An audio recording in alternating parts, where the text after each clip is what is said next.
Mfurugano imeanza ya this bill ya kukusanya pesa kwetu. I think we need a national conversation.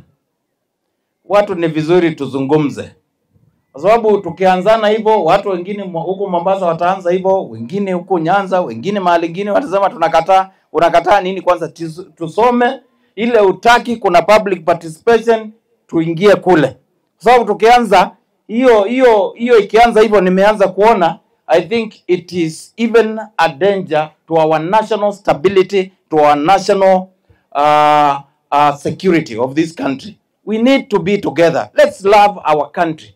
Serikali isikize wananchi, nao wananchi tuhurumie hii serikali, kwa sababu usipofanya hivyo hata ile itakuja, tutaanza hiyo mchezo namna hii na inaenda tukiumezana, na hakuna haja. The country belongs to us. It's very important that we mind about our country, and as we go approach the next election, vitu kama hizi zinaweza leta mgawanyiko wa nchi.